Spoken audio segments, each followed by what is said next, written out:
All right, so this would be an example of how we can use an article to back up our literary theory. And this article comes from the Human Genome National Human Genome Research Institute, which is a very credible research organization. And here's their article that we could use for Kurt Vonnegut's To Be or Not to Be. So this is the surrounding eugenics, okay? And eugenics is the science that humans could be bred in a way that improved them, selective breeding of populations. And implementation, it has caused widespread harm. Well, obviously, particularly to populations that have been marginalized. And is not a fringe movement. Starting in the late 1800s, leaders and intellectuals worldwide perpetuated eugenic beliefs and policies based on common racist and xenophobic attitudes. So, xenophobic would be like your nation. Um, you only like ethnic groups that are related to those in your country. Okay, now, if we were going to try to do this theory, right, from a critical race theory lens. So Kurt Vonnegut doesn't say anything about Black characters or Asian characters or Middle Eastern, whatever, right? So we would say, now, this story was published in 1962. This stuff would have been, this idea of eugenics was known, and it would have been in the news. So eugenics, scientifically erroneous and immoral theory of racial improvement, which gained popularity during the early 20th century, early 1900s. Okay, they believed they could breed perfect humans, eliminate so-called social ills through genetics and heredity. They believed the use of methods such as involuntary sterilization, segregation, and social exclusion would rid society of individuals they deemed unfit. And then you have scientific racism. That wouldn't really be in this story, but you could say Kurt Vonnegut is drawing attention to those ideas, eugenics and scientific racism, through his story, making it seem like maybe a way to draw attention to white America and be like, this could be your future if you guys let this keep going. The government treating minority groups this way. All right. Um, wait, we want to go down to, okay, so obviously you have 1920s Germany, right? Starting there. There was private movement, support for eugenics in Germany, United States, Great Britain, Italy, Mexico, and Canada. Ooh, and then most popular, Germany in the Holocaust, right? That would be a genocide. Now, what does it look like? What was Kurt Vonnegut seeing, right? Um, we have slavery as legacies, fears of miscanigration, and eugenics were deeply connected in the 20th century. Prominent American eugenicists expounded on their ideas, concerns of race suicide, or increasingly differential birth rates between immigrants and non-Nordic races compared to native-born Nordic whites. Eugenists use these concerns to promote discriminatory policies like anti-immigration and sterilization. Hmm. Okay. American eugenics from a variety of disciplines declared certain individuals unfit, feeble-minded, or antisocial, which resulted in the involuntary sterilization of at least 60,000 people through 30 states by the 1970s. These eugenics disproportionately targeted Latinos, Native Americans, African Americans, poor whites, and people with disabilities during the entirety of the 20th century. Eugenics were also crucial to the enactment of the discriminatory immigration legislation that was passed in 1924. Ooh, do eugenics and scientific racism still exist? Yes. All right. Um, with completion of the Human Genome Project. That's what this the website that this article came from. They are working on they were responsible for the Human Genome Project. And more recently, advances in genomic screening techniques. There is some concern about whether generating an increased amount of genomic information in the prenatal setting would lead to new societal pressures. To terminate pregnancy where the fetus is at a heightened risk for genetic disorders such as Down syndrome and spinal bifida. That could be another comparison we make when we're talking about our theories here. So now let's go to this. We can say for a critical race theory, although, so we'll introduce it this way. Although the ethnic backgrounds of the characters are not specifically described, considering, we're going to say, considering the author was a white male and the majority of his audience would have been white Americans, it is, although the ethnic backgrounds of the characters, I'm not gonna start it with although because this sentence is really long. So the ethnic backgrounds of the characters are not specifically mentioned.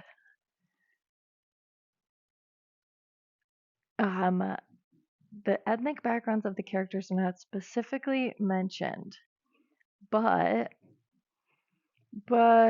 considering the author was a white male and the majority of the audience would have been white, it is safe to assume all the characters are Caucasian. I'll say that instead of white. All right. So now we would say, however, during the 1960s, there was, we could say, however, during the 1960s, the eugenics movement was a well-known topic. However, during the 1960s, the eugenics movement was a well-known topic. So it is very, so I'm making a statement. So I'm not going to say it's maybe. I'm going to say I'm saying it, right? Because I'm going to prove it. So Kurt Vonnegut's story was an attempt to shed light on the dystopian measures governments used to control the population of minority groups. And from our, if we looked in your readings about Kurt on Wikipedia here, and now our active reading is really long because I keep finding good things to put in, but he was an active civil rights, he was a supporter of the civil rights movement. So you could say like Vonnegut's support for the human rights or the civil rights movement shows is reason to believe he was using his literature as a way to draw attention to African American issues, we could say, or injustices, racial injustices. Because we have, let's see, that's about him in Dresden here. When Dresden was targeted, that one, wait, I'll go back to that one for the story. But we want his political beliefs because he was definitely anti-war. You could call him a leftist. He would go to anti-war protests, and after he was able to like gain some notoriety and financial independence from Slaughterhouse, he moved on to do anti-war movements and other movements for social justice, right? All right, so that's what we're saying here, that this story is an example of critical race theory, or could be viewed, analyzed through a critical race lens, because of Kurt Vonnegut's negative view of eugenics, which you could say anyone who wasn't a giant racist would have been against eugenics. But wait, we could do one. Okay, the thing about the spinal bifida and the Down syndrome or other types of these genetic disorders, we could go under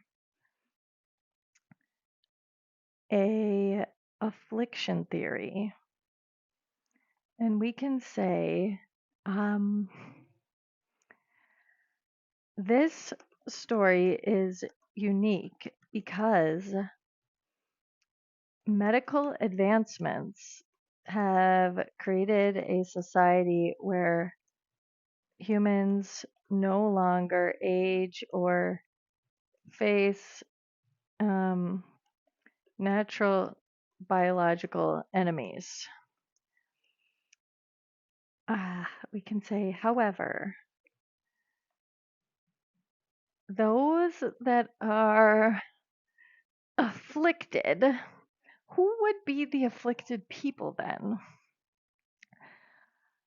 This wouldn't really fit with the eugenics baby one, but we could say, so some afflictions may even be seen as blessings instead of impairments. Affliction theory holds that society reinforces the idea of a perfect, flawless body, the norme, and since none of us are perfect, we are all afflicted in some way.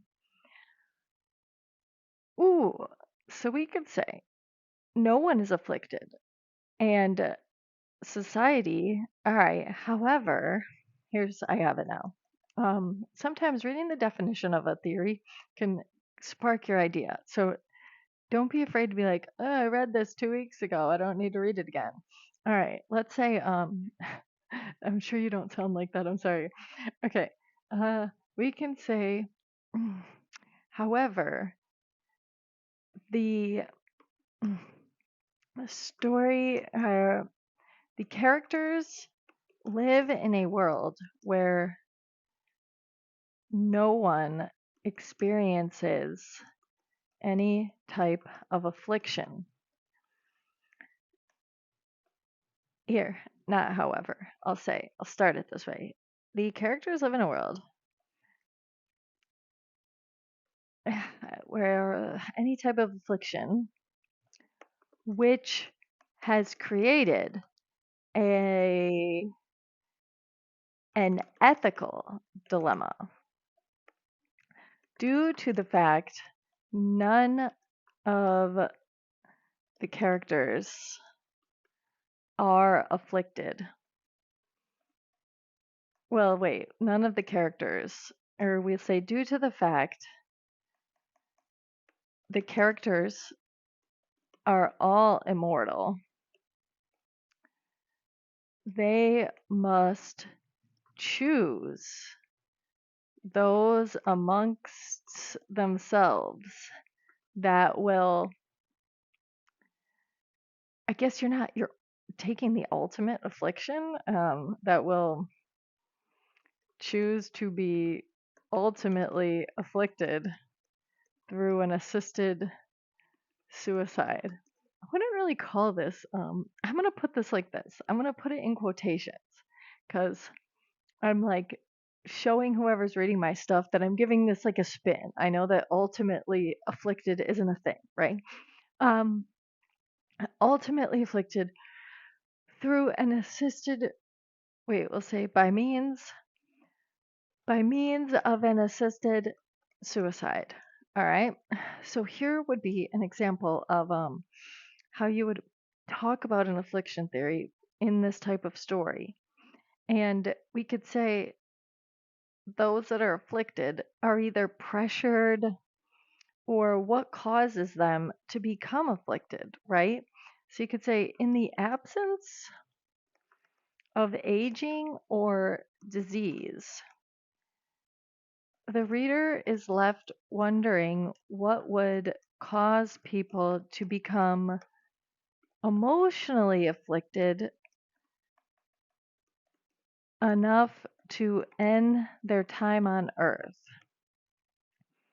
And then you could explore who are the people.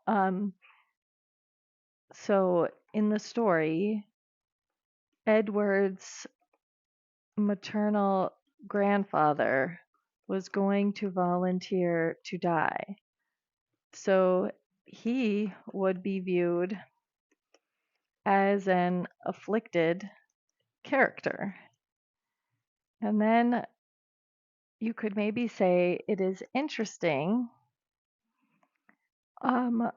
Edward also becomes an afflicted character as he takes his own life.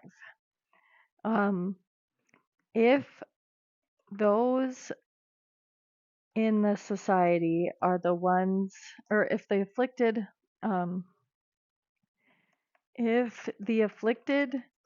are those that choose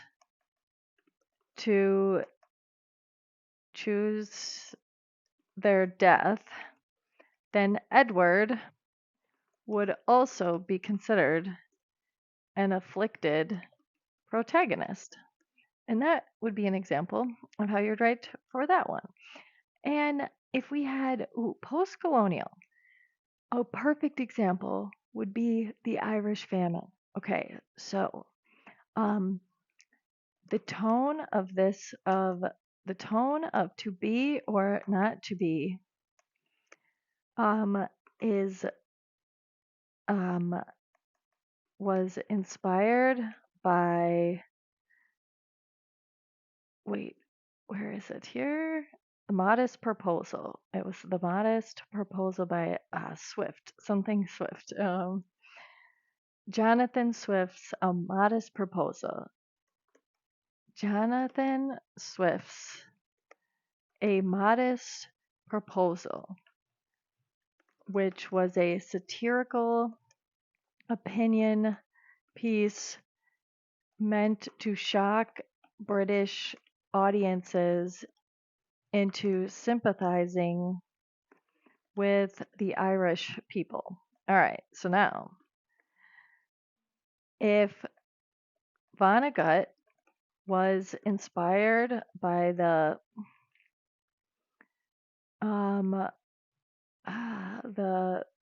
bravery and steadfast measures of the Irish independence movement, and then we can say, well, Ireland already would have been independent in the 1920s from Britain, so we could say Vonnegut was a supporter of the Irish people as something. We'll say Vonnegut was a supporter of the Irish people when it came to their grievances against a centuries-long colonial rule, British colonial rule. Centuries-long British colonial rule. All right. So, what you would talk about is, if you didn't know about the Irish famine, which is it going to be on this one? Basically, it was the British were not letting any supplies they were taking, and I'll put a little video on here for you. So if I do Irish famine, British colonialism, it was also with cash crops, and there was, well, part of it too was a actual blight or virus on the potatoes. So they were the Irish were dependent on the potato crop. There was 1 million deaths and then a bunch of millions of emigration. So British colonial policies. And during the famine, they had to continue to export both livestock and grains. The English conquered the land, took ownership of vast agricultural territory. So they were basically stole their land. We could say during British colonial rule over Ireland, the British took land from the Irish farmers and exported livestock and grains. We could say this Vonnegut's purpose was to highlight how colonial enterprises exploited the land and resources of indigenous communities.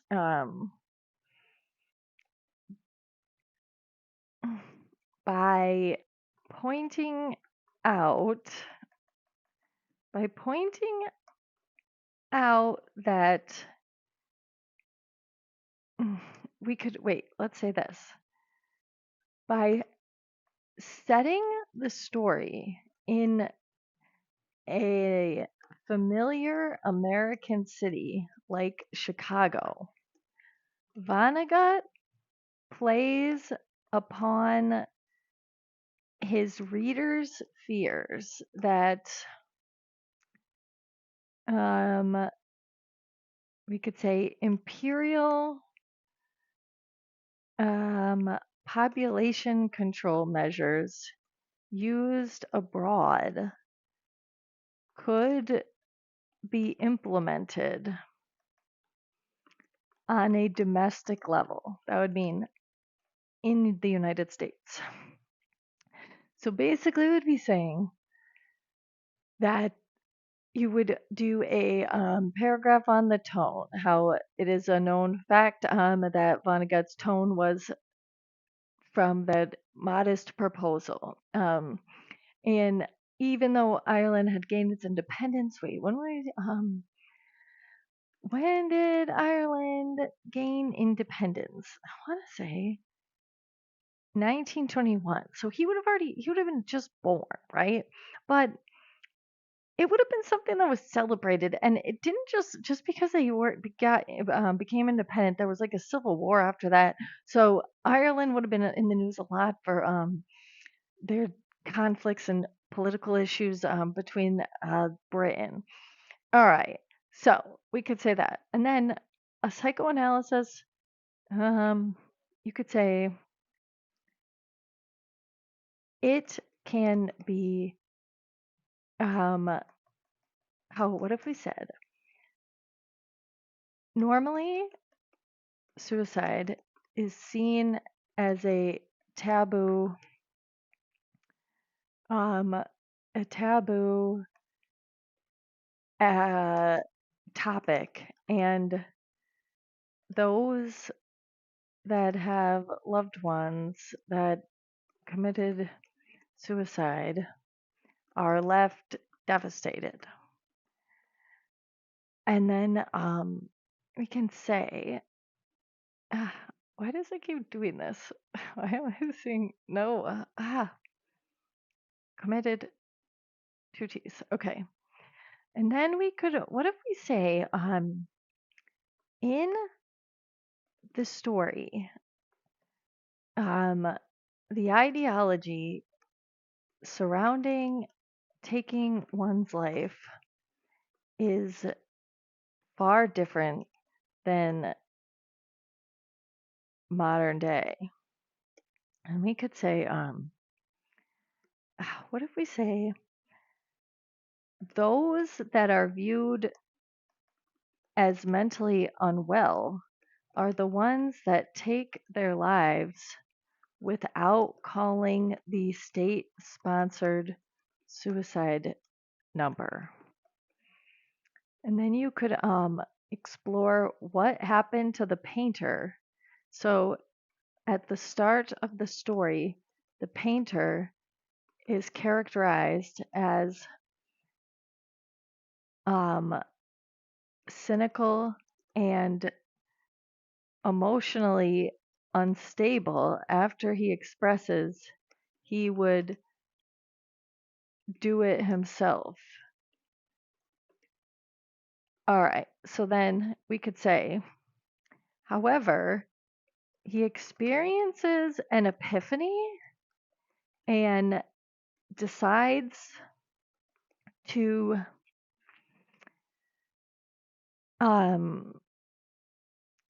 follow along with the social norm. We could even say legal. It was also the law, but I guess you couldn't really do anything with someone after they're dead. But we could say, like, follow along with the social norm. Thus, we could say making his emotional state healthy before he met his demise. So you would explore one of the characters by giving them an emotional illness. I didn't really do it too hard with this one because with this one, you could almost say, you could say Dr. Hitz is like a narcissist. Another option, wait, here's one. Another thesis that could be explored.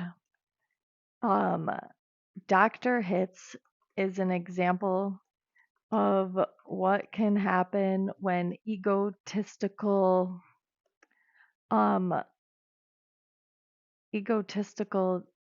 professionals with narcissistic personality disorder rise to power. And so if you ever looked it up, Hitler narcissistic personality disorder.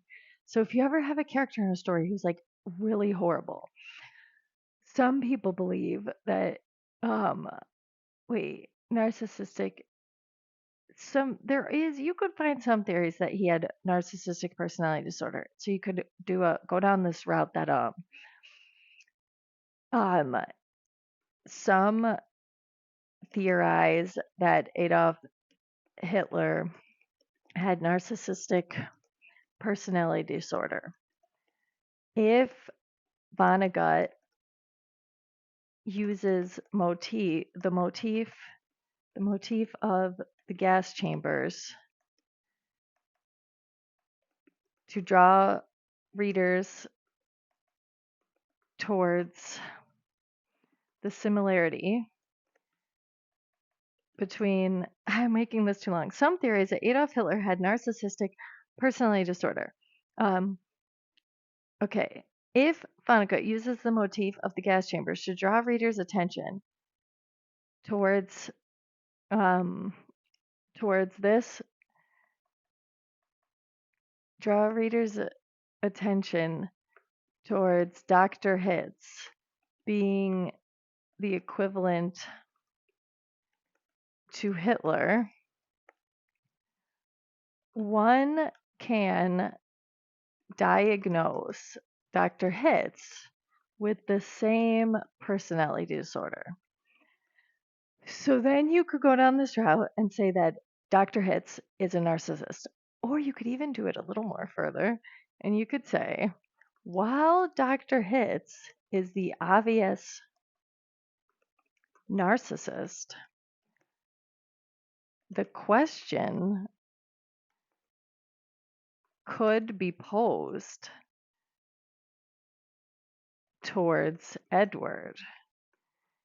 Edward's character is one who makes the selfish choice to have his 3 children live on in the strictly regulated planet. So you could do one body paragraph on Dr. Hitz being a narcissist, and then you could answer whether or not Edward is. And maybe you come to the conclusion that he's not throughout your body, and you can say that. Or maybe you do, and then you say that he is. And that would be an example of a psychoanalysis.